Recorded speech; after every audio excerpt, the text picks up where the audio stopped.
Yeah.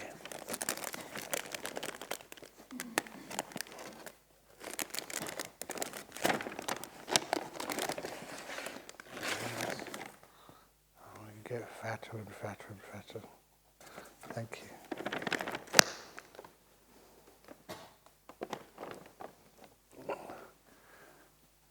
Is the recording on? Yeah.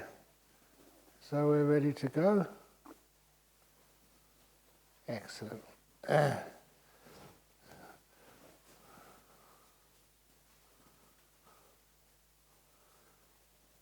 You want people to come in? Please come in.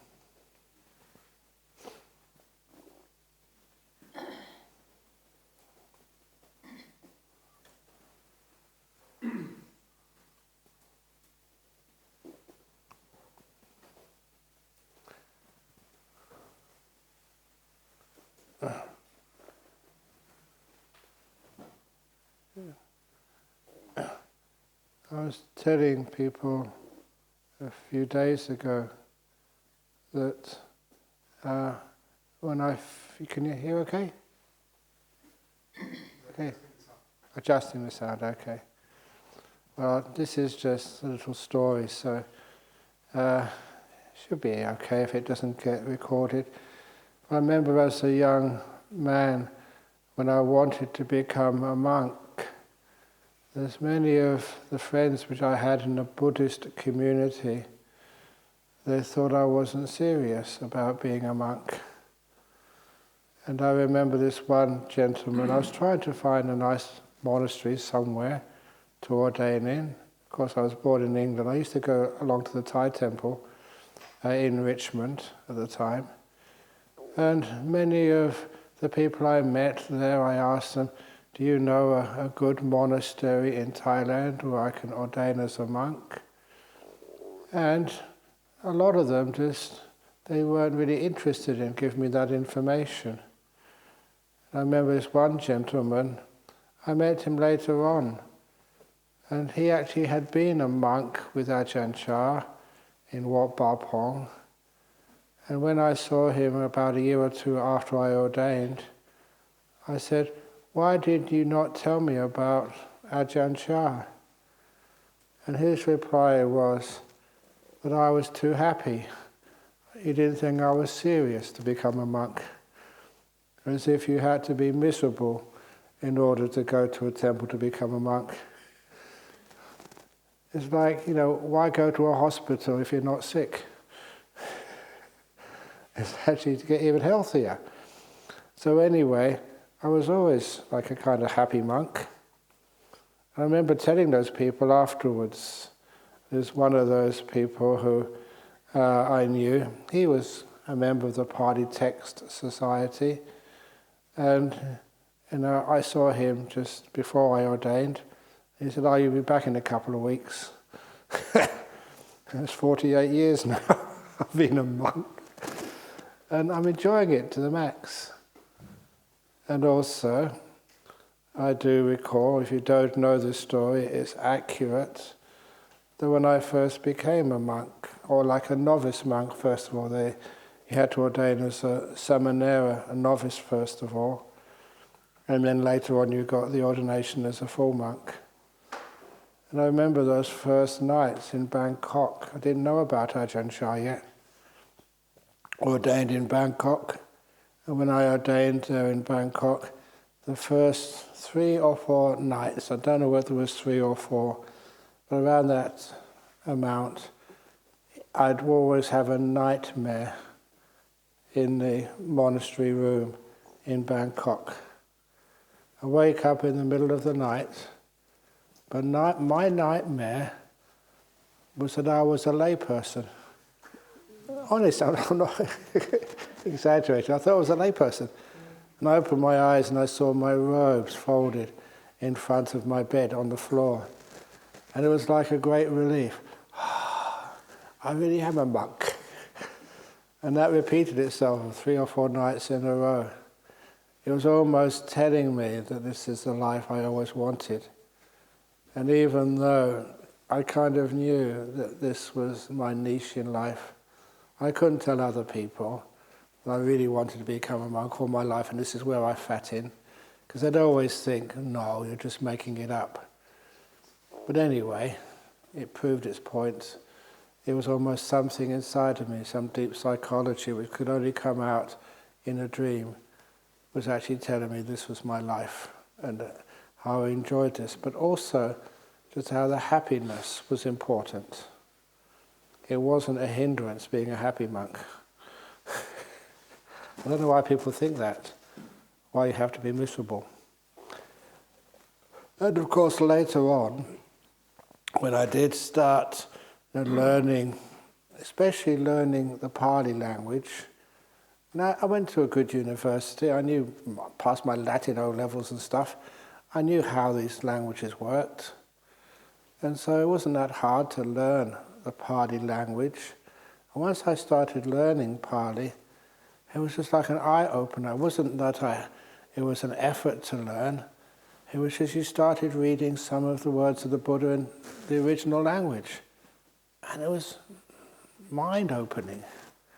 I'll mention that during the retreat, especially some things we're going to talk about in the sutta class this afternoon.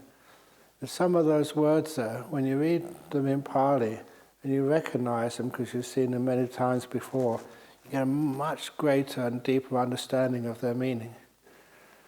And one of those suttas I often quote on these retreats, in the early time of this retreat, is the Dhammacedya Sutta.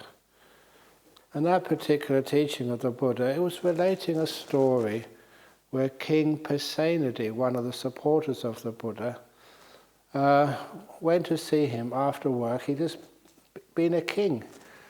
And he went over to the Jetavana monastery, just a walk away.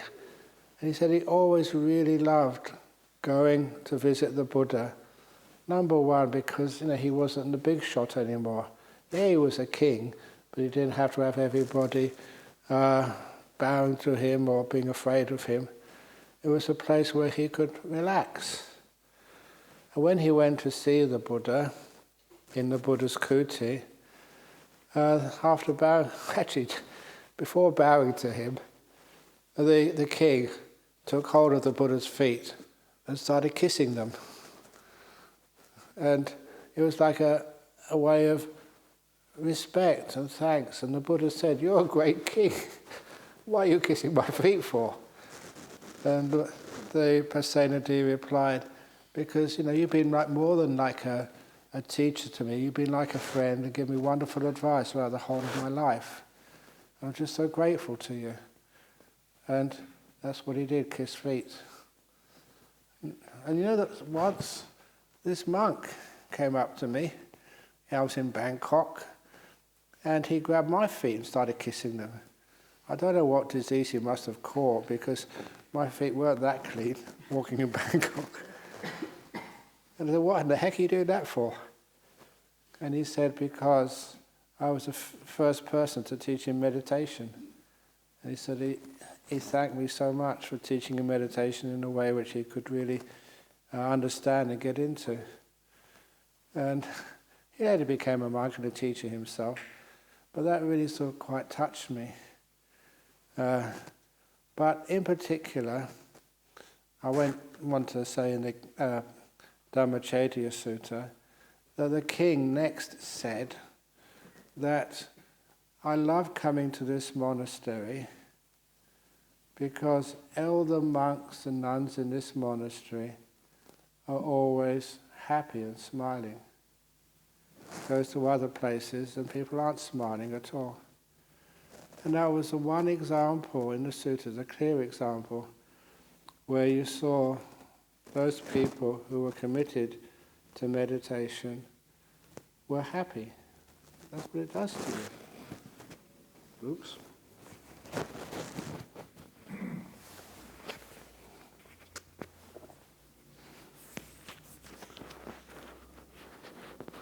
There we go. And the Buddha replied to the king, "Yes, that is what you can expect when the monks and nuns, or anybody, when they are practicing their meditation and they're getting deep insights. It sort of destroys suffering. It lessens it, and before it destroys it totally. And what can happen when it lessens suffering? It creates happiness and a nice smile.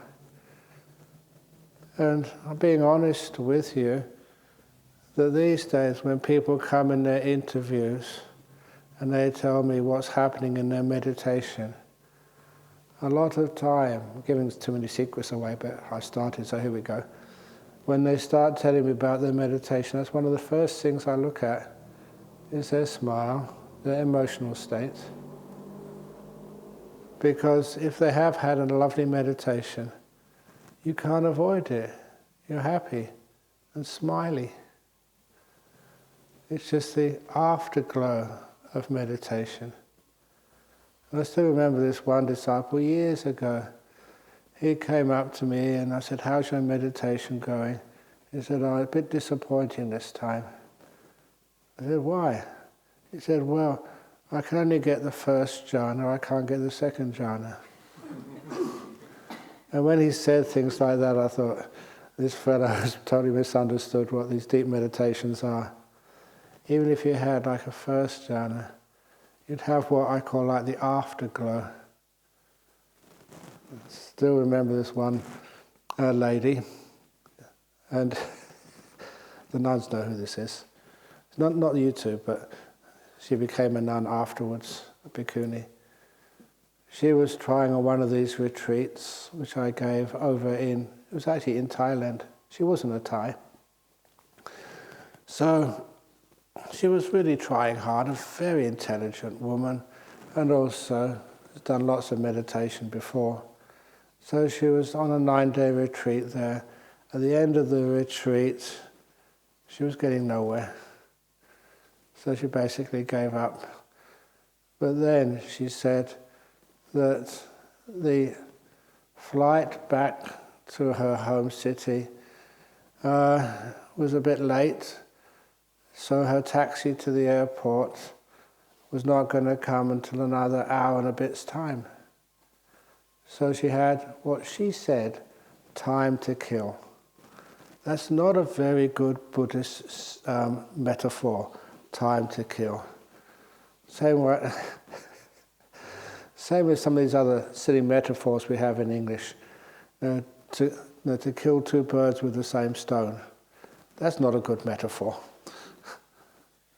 So instead of saying things like that, we usually say, to cut 2 carrots with the same knife. Make it a bit more, not killing time. But anyway, that's what she said. So she went into the hall just to meditate. And that's probably one of the first times in the retreat she wasn't trying to achieve anything or do anything or get anywhere. She just had an hour to kill.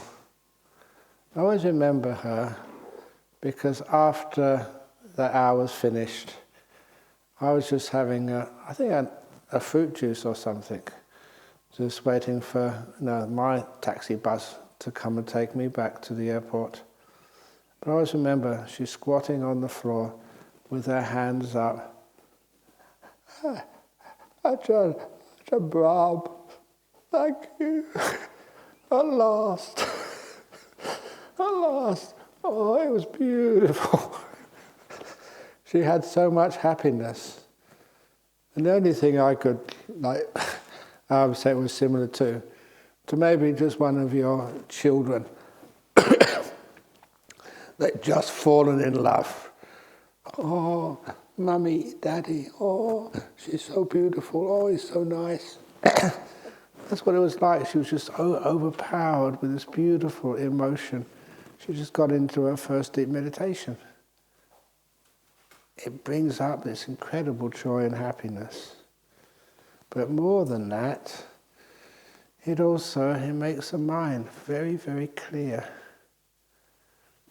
One of the things with this meditation which I will emphasize, that once the meditation gets deep, what's actually happening is these things which we call 5 hindrances, they just get weakened and weakened until they get temporarily suppressed. Those 5 hindrances, just in brief, are wanting, negativity, sloth and torpor, that's the dullness of the mind, the restlessness and remorse, and the doubt. And of all of those, it's the doubt which is the hardest to understand, because people always think they're right. That's one thing which Socrates said. No one ever thinks they are wrong. They can think they were wrong, but they're right about that. And it's a very wonderful sort of psychological insight that, we never think that we are wrong. But anyway, with the doubt being overcome, please, I've got lots of time to talk, so I'm just going to tell a couple of other stories. And this was a story that when your meditation does get very deep, I'm a professional meditator, then afterwards you can do some really weird things. And one of those things which I did, I can't tell about supernatural powers, but one of the things I can say, it's just on the edge. Okay, I'm pushing the envelope a little bit, but it's allowable according to my Vinaya, because it's not about previous lives, it's about early life. So I remember having a nice meditation and just asking myself this question, just almost like a thought. What is my earliest memory? I only did it once, one time, because the mind was too peaceful to think much. And straight away, what came up in my mind was the memory when I was in my pram. I was a grown adult at that time. I was a monk. But now I could remember what it was like being in my baby's pram with my mother pushing me. And it was a very clear, not like a memory of what you had for breakfast this morning. It was like a memory of recalling all the details, like being right back there. So I could explore it. Even though I had my eyes closed in my monk's robe sitting in the hall of Bodhinyana, so it wasn't that long ago. And sitting in the hall in Bodhinyana, being able to explore the little pram which I had when I was, maybe a few weeks old. And one of the things which I remembered there, I didn't really need this memory to confirm what was happening, but one of the things which I recalled was that I knew my surroundings by their smell, much more so than by what they look like. And that was strange, because something I never expected. My mother, I could recognize her by how she smelled. Like, you may have like a pet dog, and the dog smells you and knows whether you are, knows who you are, a friend or a foe. But also, that smell was how I recognized all my surroundings. It was my dominant sense. Not hearing, not seeing, but smelling. And I remember telling many people that, and some people were surprised. They said, yes, of course. I think it's known for doctors who look after babies and young people that is their dominant sense. That's what grows up first, that's what develops first of all in the baby's brain before they recognize people by sight or recognize the sound of your voice. It's how you smell. And that was one of those things which confirmed it to me. That was a legitimate memory of early time of my past. But the other thing, and the reason why I bring it up, was at that time there was also this certainty. There was no doubt at all.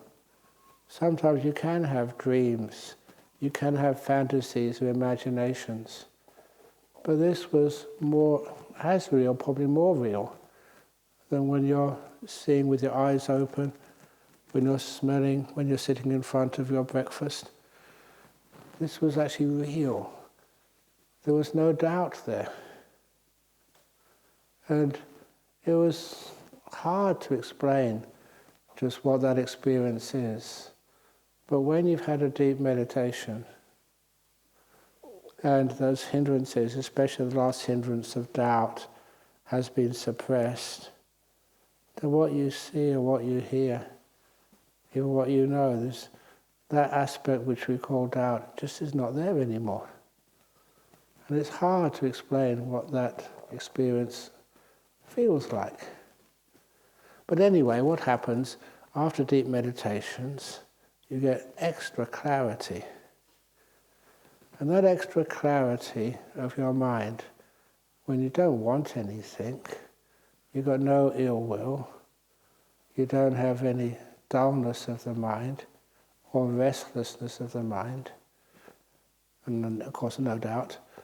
And then what that actually does, it means whatever you look at and whatever you see, you can see so much more of it. So I hope it happens to you, if it hasn't happened already during this retreat or other retreats you do. Sometimes that when you finish your meditation, you open your eyes and you see the bamboo floor, say, in front of you. And you see so much more in that bamboo floor than you've ever seen before. Even this is the bamboo floor here, which is quite interesting and very beautiful. I remember the first time this happened to me, and not the first time actually, but when we were doing some walking meditation in the hall over in Thailand. It was just concrete, nothing else on the surface, and the concrete had been laid by the villagers. So it wasn't smooth.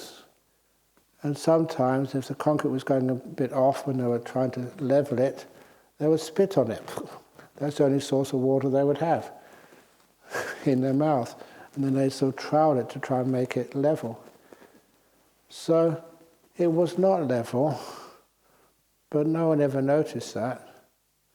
When I was doing walking meditation and getting very peaceful, and again those hindrances were disappearing, I remember having to stop walking and just staring at this area of concrete. And it became so beautiful. It was like a landscape. It had its hills and valleys, only they were probably only a millimetre or a couple of millimetres high, and all the different shades of grey which were on there. And as you saw those, it looked incredibly beautiful. Again, not exaggerating, but my goodness, this piece of concrete which I'd been walking on and sitting on for such a long time, only now did I appreciate just how literally gorgeous it was. And I stopped and stared for about 10 or 15 minutes. And of course, once the mind would get more restless, what I thought I should be doing was to get some concrete saw, sort out that particular area, and I thought of sending it to the Tate Gallery in London. It was so beautiful. And I'd been to art galleries before. I knew what I was talking about, but I'd never seen anything so balanced and so beautiful in the way the different shades of grey were arranged on this little piece of concrete. That's what this meditation does to you. It makes your awareness very, very strong. So strong you see the beauty in unexpected places. And at this time I do some quotations. This was from the English poet and painter William Blake. He was in between 1600 and something. I think he died in the early 1700s.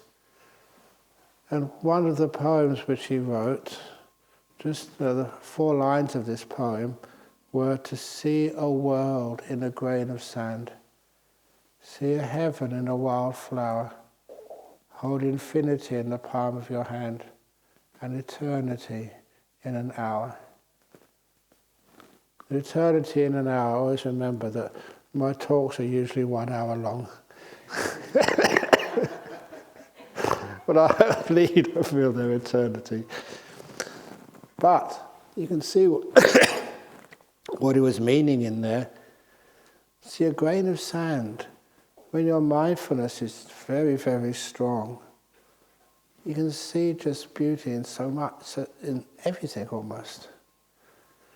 After one retreat, which I did, a personal retreat over in Bodhinyana Monastery, when I came off the retreat, I came up for breakfast, and that day, one of the ingredients in the breakfast was baked beans. And honestly, I've never been able to repeat this. I took one baked bean and put it in my mouth, just one bean. And it was a taste explosion. I couldn't believe just how delicious and how well balanced was all the different ingredients of the sauce on surrounding one baked bean. And when I crushed the soft bean between my teeth, this texture was just absolutely perfect, not too hard, not too soft.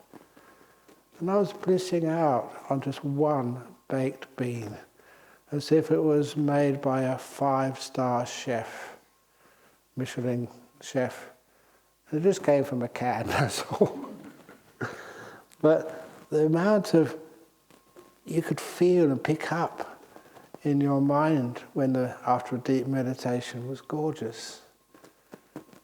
And that's almost like some of these, what I might call little free gifts from meditation. You see so much happiness and so much joy wherever you are. And so, simple things, you see a little rock and on the ground, and it's totally unique and beautiful. And when you're meditating, you sometimes find people just standing, staring at these things. Don't interrupt them. Let them enjoy the benefits of powerful mindfulness. Because later on, once that mindfulness gets that strong, first of all, you can watch something like the breathing. The breathing's not beautiful, is it? My goodness, it is. Once you start looking at it with strong mindfulness. Later on this afternoon is going to do the sutta class of Anapanasati, and it's one thing which is said there specifically by the Buddha. As you're breathing in and breathing out, you notice what they call piti and sukha, this delight and pleasure. Do you have to develop that? No, because it's natural. Once the hindrances get very removed or very weak, you want something like the breath, and it's gorgeous. It's delightful. Early on I used to describe it as a beautiful breath, but then somebody just corrected me. You're not seeing this with your eyes, you're actually experiencing it. It's like it's the delight, it's one of the most beautiful things you've ever seen, or experienced rather. So because of that, it becomes so easy to watch your breath. You can't take your eyes off it. It's like watching a sunset, one of the most beautiful sunsets you've ever seen. And you do see some beautiful sunsets here in Jhana Grove. You know, even from the inside area. Or sometimes people go over to the lookout, which is half a kilometre away, just at sunsets. And you get some beautiful sunsets over the Indian Ocean. Why would people want to walk all that way just to see a sunset? Because it's gorgeous. But then you can just close your eyes and watch your breath. And that's even as gorgeous or even more. This is what we're doing in our meditation. When the mindfulness gets strong and the hindrances get weakened, it gets more and more blissful. So if happiness comes up in your meditation, please don't think, what's going on? I'm supposed to be exploring suffering. No, you're exploring the end of suffering, the absence of it. And when that happens, the mind gets very, very bright. And that's why, if you follow the instructions, you come on these retreats, and that's the best holiday you've ever had. Ever. What does holiday mean? Holy day. For many people, when they go on holiday, it's like shopping day. I still can't understand why people do this. Well, they go overseas to go shopping. Because all the stuff which you can buy in Perth, you can buy in Singapore, you can buy in any old city centre. Or even better, you can buy online. You don't need to go shopping. How many people want to go shopping on the last day of the retreat? Be honest. Okay, don't be honest. I can't imagine that. But anyway.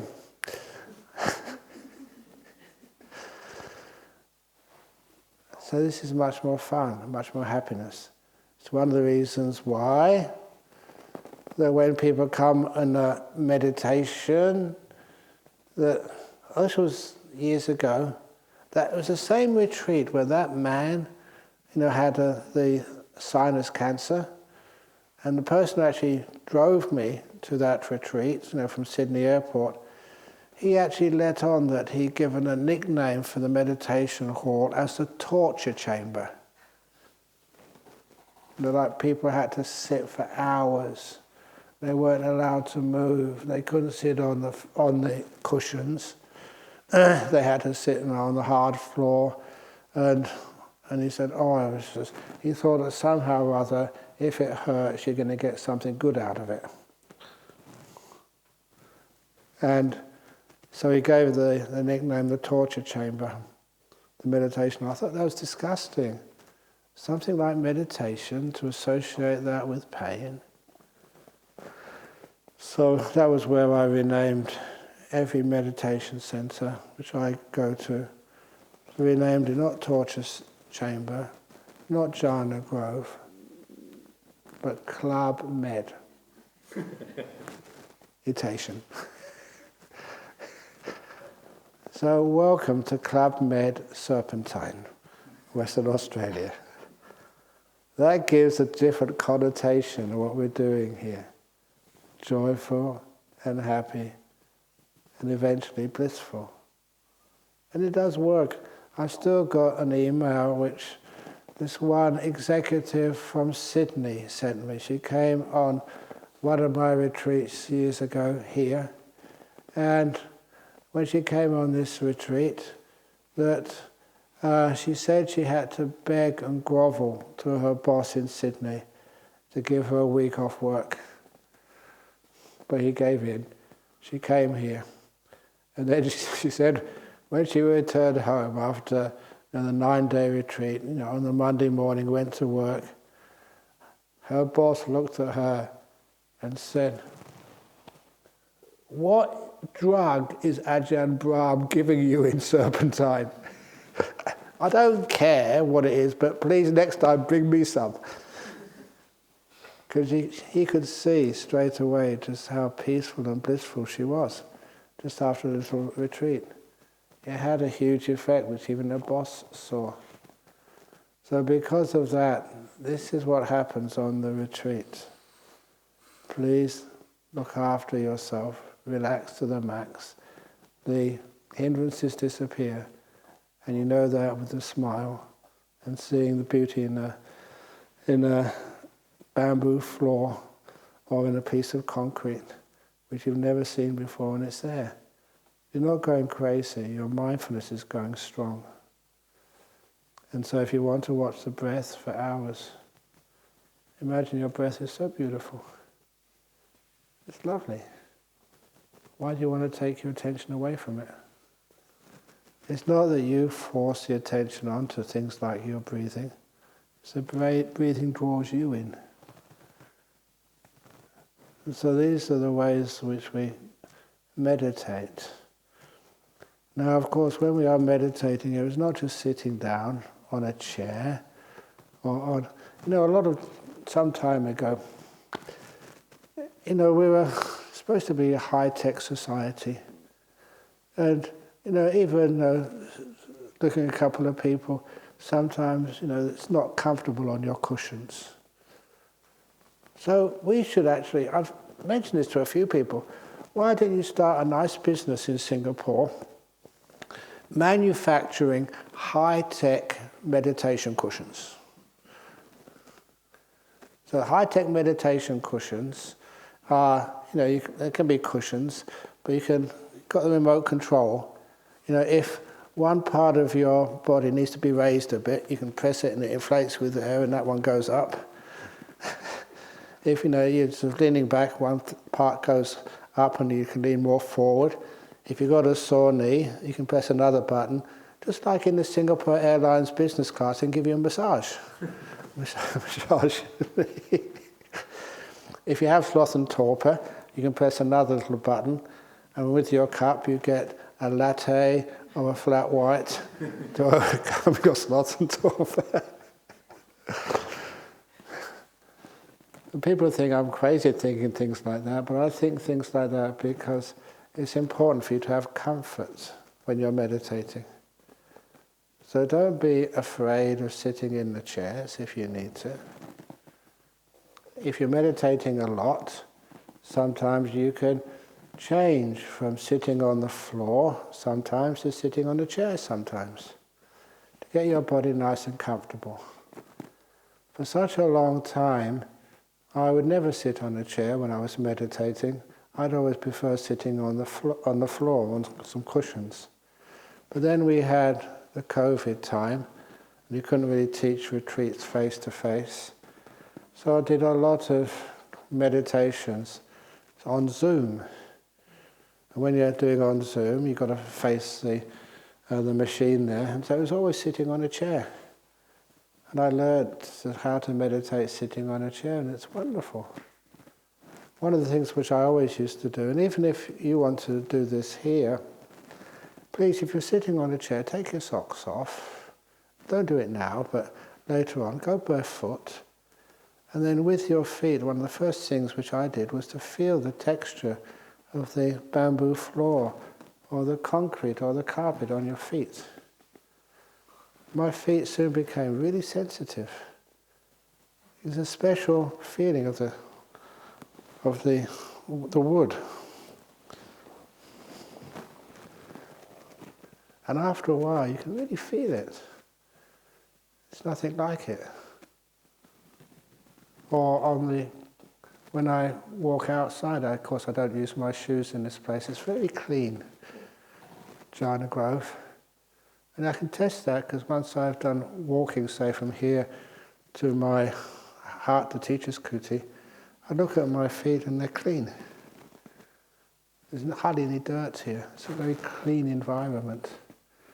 But that means I can also feel the different textures of the paths in this place. If you want to do the walking meditation, we have the 3 rooms. There's one room over there, one room in the back, and one room over here. We've got these red carpets for you. They're really yoga mats. I call them red carpets because you deserve the red carpet walking meditation. It's a beautiful way of feeling the sensations in your feet, becoming more aware, more mindful. One of the other things you can do to get more mindfulness up and more joy, it's the full moon is coming up soon on Monday. And so at night time, instead of like sitting meditation here or maybe after the talk, go out to the stupas. Those stones would have picked up the warmth from the sun of the day. And you can lay on your back and watch the full moon and the stars in the heavens. And it becomes a gorgeous experience. And to do that, nothing much is moving. It makes you quite calm and still, and it's comfortable. We have to get there quickly because there's only so many people can get on there. It becomes beautiful and still, and gives you the start of this joy in stillness and in peace. Sometimes people sit here meditating, and I admire your effort. but I don't admire your wisdom. You sit, sit, sit, and there's no happiness and peace coming. And then sometimes I ask you, why not go and sit in the kitchen with a cup of tea or coffee or water or juice, whatever you like. Sit in the area in front of the dining room, and just watch the trees grow. That's one of my little sayings, to watch the trees grow.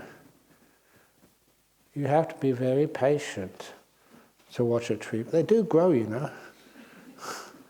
But to be able to see that, in other words, it's learning how to sit there and just watch nature without doing anything. To see if you can calm this mind, this restlessness, which always wants to control and do and think. I think in one of the first books which I wrote, I mentioned about learning how to be still. And asking people, look, in Australia many people have gardens in the back of their house, but very few people actually enjoy them. They always do gardening, they're always doing something there. So I asked people, I said, look, spend an hour a day if you wish. An hour a day just getting a seat out and sitting out in your garden, doing nothing.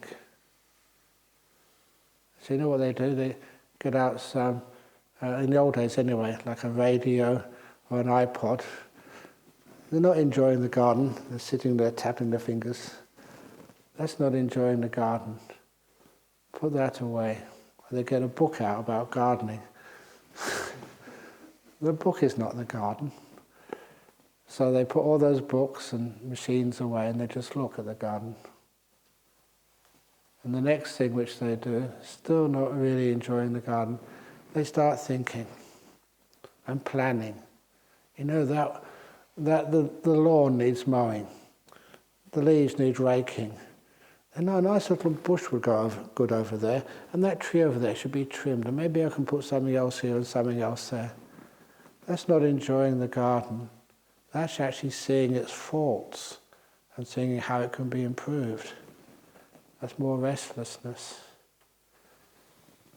To be able to enjoy a garden is to be able to sit out there and say, even though the lawn needs mowing, even though the bushes need pruning, even though another bush needs to be put over there, not now. Right now it's good enough. So you can be at peace with the garden as it is, with no thoughts necessary, with no trying to improve, no trying to get rid of problems. Which is one of the reasons why what we do in meditation, one of the most important parts of meditation, is the loving kindness. Caring for your mind, caring for your body, caring for your breath, not trying to train it and improve it. So, that's one of the reasons why. Well, I saw his parents a few days ago. They were surprised that this fellow didn't come. I think he was busy. But he was one of the students in the little dharma school when I first came here. And he eventually became a doctor. And when he was on his internship, I think it was at Royal Perth Hospital, I recall him coming to see me on a Saturday after lunch. And he was quite distressed. And he said that he had to resign. He couldn't stay as a doctor anymore. I was really surprised. He was very smart, a very good kid. I said, why? And he told me what had happened that very morning, that one of his patients, a young woman, maybe 24, 25 or 23 or something, around that age, she unexpectedly died. And he was the doctor in charge. He tried to keep her alive, but failed. And so he was the one who had to tell her husband. And these were two young people, fully in love. had to tell this man that the wife, which he still gave his heart fully towards, was no more. And worse, what turned the knife in the wound, he had to tell the two small children they had no mummy anymore.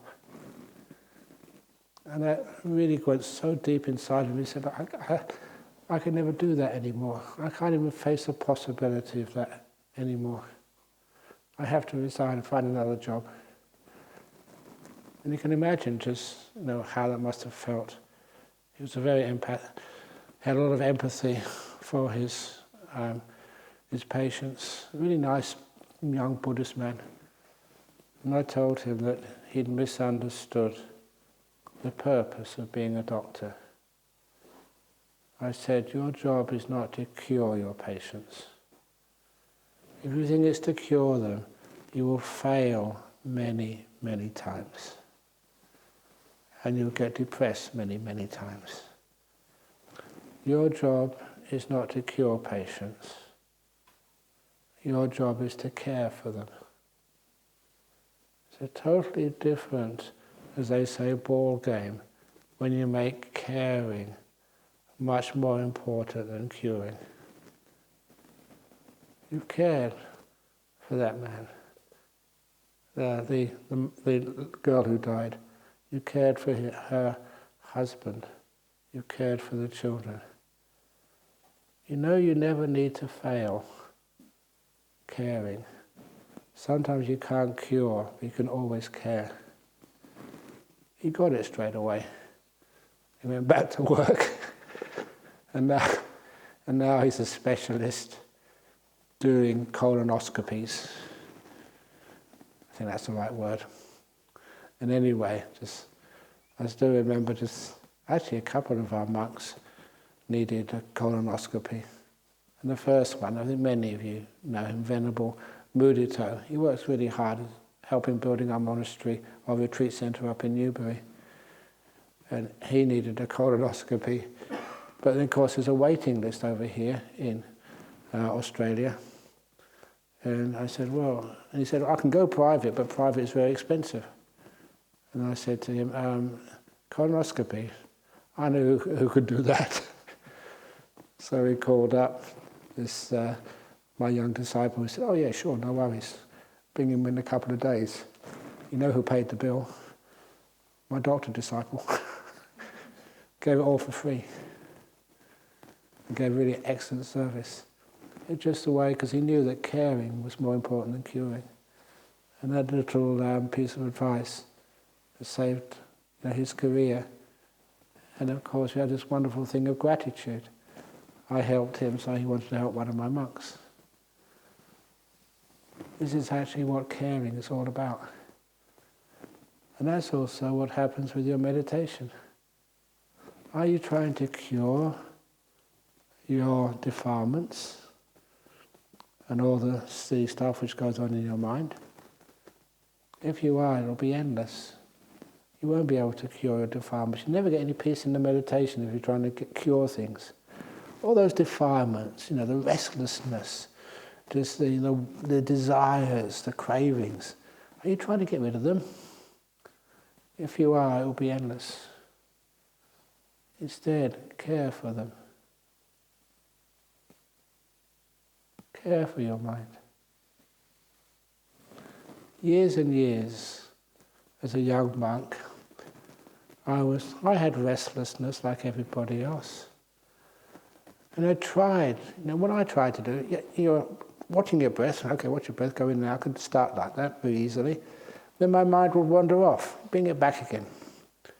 Then it would wander somewhere else, bring it back again. Imagine doing that for 5 or 6 years. I think, this can't be the way.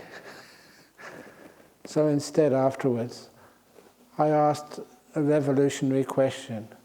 Why does my mind wander? And I started to think, why are there some places in the world I just like being there? Why with some people I feel so happy with them? I don't want to go anywhere. because we care for one another. And I realized I wasn't caring for my own mind. That's why every time I started to meditate, okay, mind, you watch the breath, you don't go anywhere, okay? Imagine you had a friend like that. Imagine you had most females here, imagine you had a husband like that. Darling, I love you, but don't you go anywhere. You do it this way, and don't wander off anywhere. How long would that relationship last? Not that long at all. When you're kind, and you trust one another, that's what I am like with my, breath. I trust it. My breath has been looking after me for 71 years. Hasn't let me down yet. So I trust it.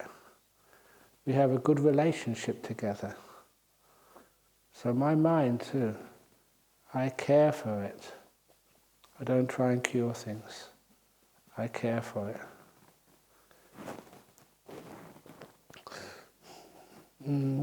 Okay, I'll just say it briefly. That was the wonderful simile of the anger-eating monster. I read this in the Buddha's teachings. It's in the Yaka Samyutta. I did adapt it, and I'm sure you can understand the parts where I adapted this. But the story which I present is of this empress. This empress had gone to the temple to listen to a dharma talk.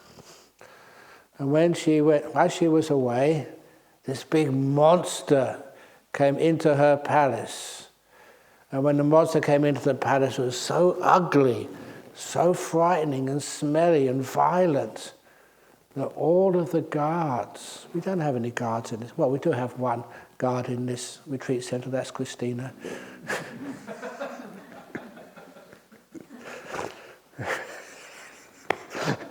Sorry, Christina.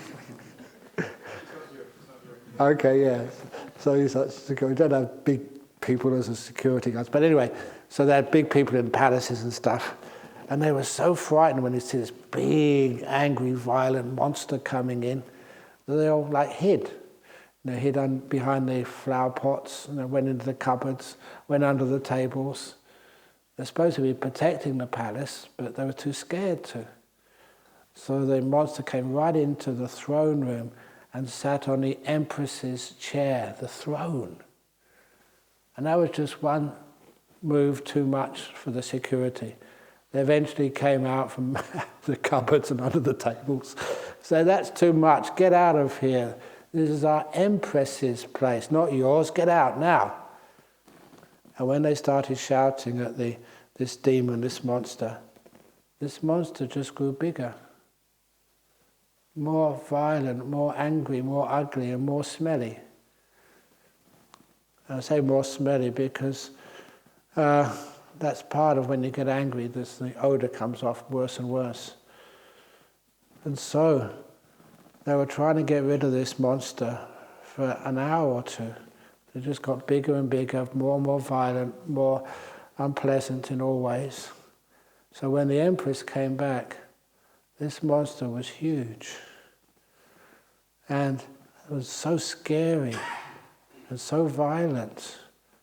And even the stench coming off that monster was so bad that the maggots which were crawling on the monster's skin, even they were sick.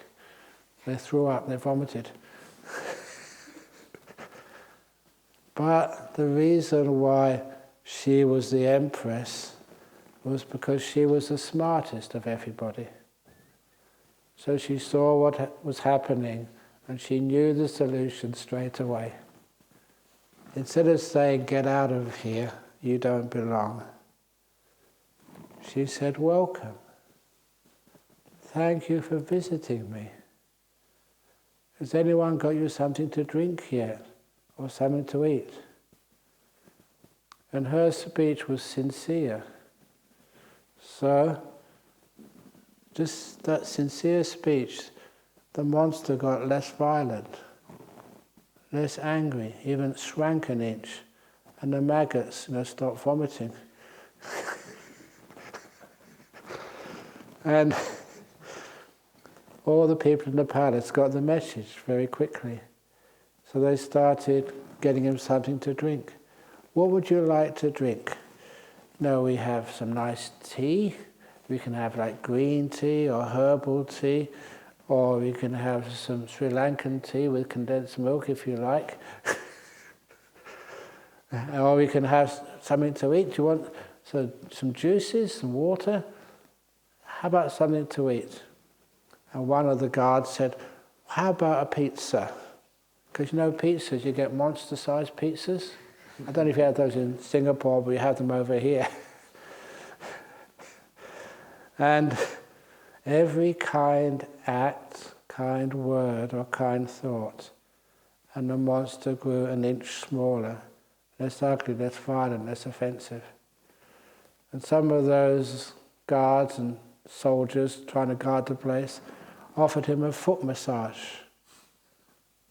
He had such a big feet, this huge monster, it took about 10 or 20 guards just for each toe. Have you ever had a foot massage? Is it pleasant? Also, they gave him a shoulder massage as well because I had such a big head. Obviously, he had some shoulder pain. So every act of kindness, he kept going smaller and smaller and smaller. And soon he was back to the size when he first came into the palace. And they never stopped there, they kept on being kind. Until soon that monster got so small, one more act of kindness, and the monster vanished completely away. And that's in the Yaka Samyutta. And things about the pizzas and the foot massage, that I added those. But the story behind it was so true. So many things in your life are anger-eating monsters. Even like I do a lot of work with the Cancer Support Association, now they're called Solaris over here. How many times if you have a tumour, get out of here, you don't belong. They've invaded your palace. How about saying welcome? Bad thoughts, anger, any other sicknesses, welcome. You'll find, if you do it properly, these problems shrink. That's why caring is the best way of curing. But caring comes first. And just to justify that before I finish off, because I'm running out of time as usual, that is part of the Eightfold Path. The second factor of the Eightfold Path, Samma Sankappa, the three Sankappas. The first one is Nekkhamma, basically letting go. Second one is kindness, caring, Avyapada. And the third one, Ahingsaka, gentleness. This is the motivation, where you're coming from on this path, included in meditation. You meditate not to get things, but to let go of things. See how free you can be. Kindness is the second factor of the second part of the Eightfold Path. Kindness, caring, it's important in your meditation. And the gentleness, not being so harsh, come on, this is it. I'm getting old now, this is my last time I can probably go to a meditation retreat. Meditation or bust. You'll bust. I can guarantee that. So be kind, be gentle, and let go. Sometimes I call that make peace, be kind, be gentle. That's in your meditation. That's the dharma, that's the teaching of the Buddha. And it works. Okay, it's 9 o'clock now. So that's the first little taste of some meditation instructions. Sadhu, sadhu, sadhu. Excellent. Okay, so have a nice, relaxing day. Be kind to yourself. As I said last night, you can always ask your body, what would you like to do now? Carry on meditating, do some walking meditation, have a walk in the forest, go and lay down, have a rest, because some of you must be jet lagged. Lunch is at 11 o'clock. Afterwards, you've got a lot of freedom, especially the first couple of days. Ask your body, what do you really need? And listen to it. Be mindful and be kind. Care for this body.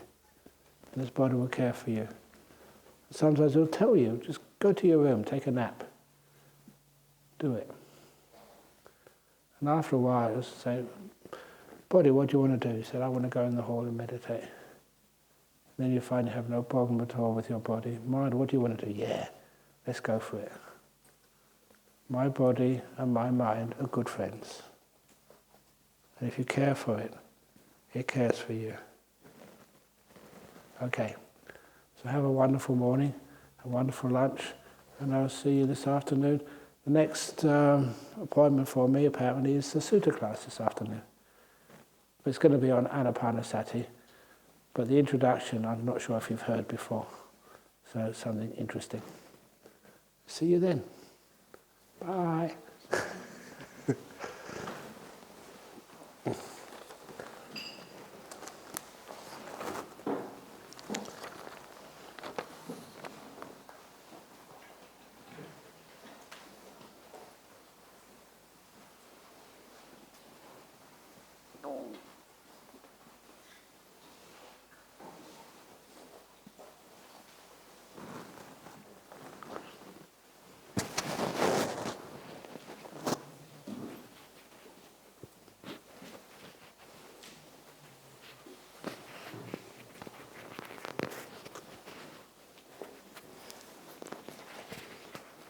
Oops.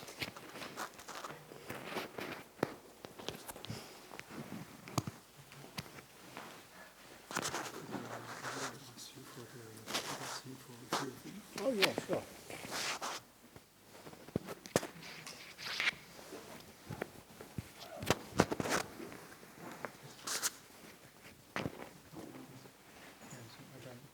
These are the instigators. No, I just wanted to share that actually these are the people who have been doing a lot of good. They are good people who have done a lot of acts of kindness and service. Like Claire, for example, she actually has a WhatsApp group where she actually shares her teachings with other people. Yeah. Yeah, and she actually also offered like her extra code that she got for people during the briefing as well. And John has been like serving during like various retreats as well. Great. And Sok Ying, her sister, are back in Wingnam. They've been very selfless during the end of the rains retreat, like helping Christina with like everything. And Eiling, as usual, like with all your work visa and all that stuff as well. So. Super slave.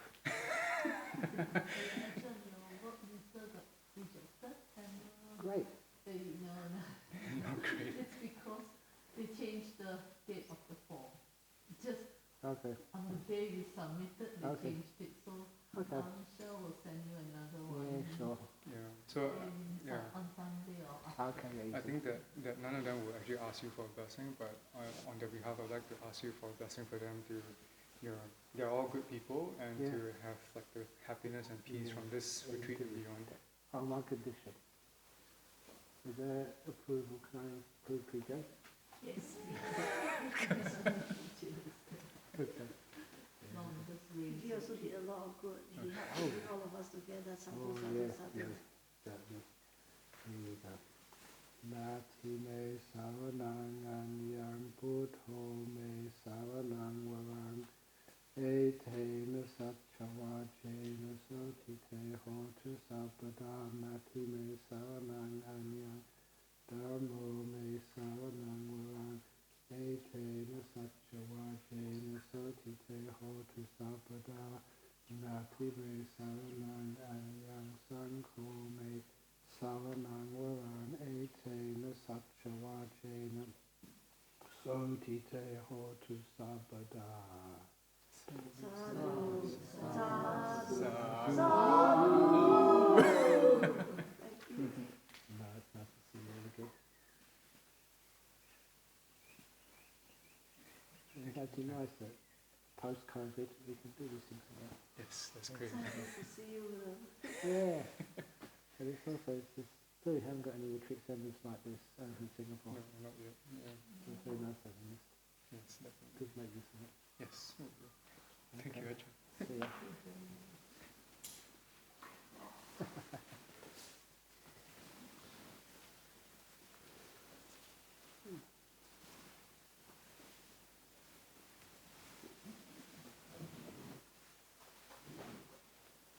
I did leave a copy of the sutta I'm going to read today in my translation. I think some of it's interpreted. But if there's one copy, I've got a copy as well. If anyone needs any photocopy, they can take a copy of it. That's it. I'm not going to photocopy it, but someone else will do it. Because most of them nowadays can find it in so you just No, this one. tell yeah. Yes, I translate. I'll show you today. So your I translate it to the book. I heard AJ's suggestion about Swatta, yeah. sutta Yeah. meditation. I said, yeah, that is good since you are introducing anapanasati there. But then after the fourth day, you can go back to other suttas if you want to. You don't have to We will do it. stick to. I'll ask. Yeah. This is the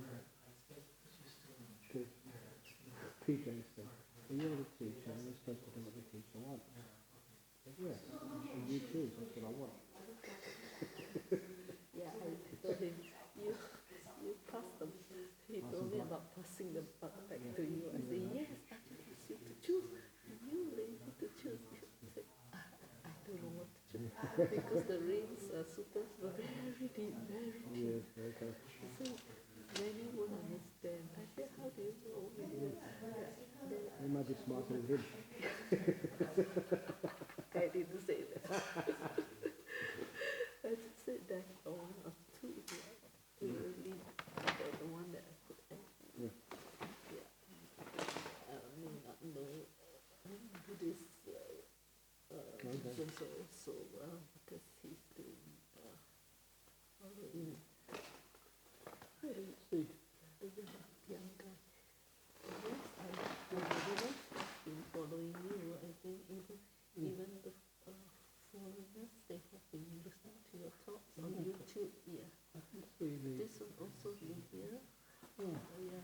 also believe our local doctor, who's also a member of parliament, is sitting here in front of this. I could see him also. Anyway, This is the list that I have. yeah, okay, doesn't matter. Maybe it's trying to be anonymous. Oh, maybe.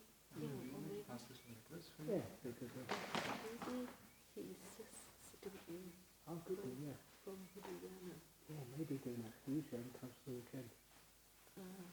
He's He's the one. not registered in the Yeah. Hudayana retreat. Yeah, that's great. But we open for Hudayana people.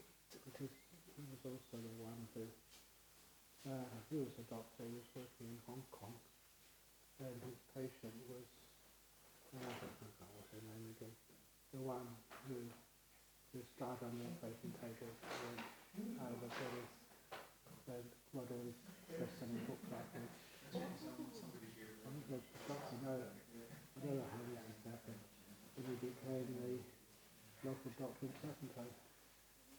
And then after the local doctor in Serpentine, I don't know, he's still there, but he stood for Parliament, the local Parliament, for the Cannabis Party, the medicinal use of cannabis, and he got elected. So he's a member of Parliament, a Buddhist, and also got a long history of some weird stuff which has happened in his life. He's a Nita Morjani, that lady, yeah. So he was He was a GP in Hong Kong. It changed his life. It's totally unexpected. It was an interesting life, the monk. Yeah. Okay.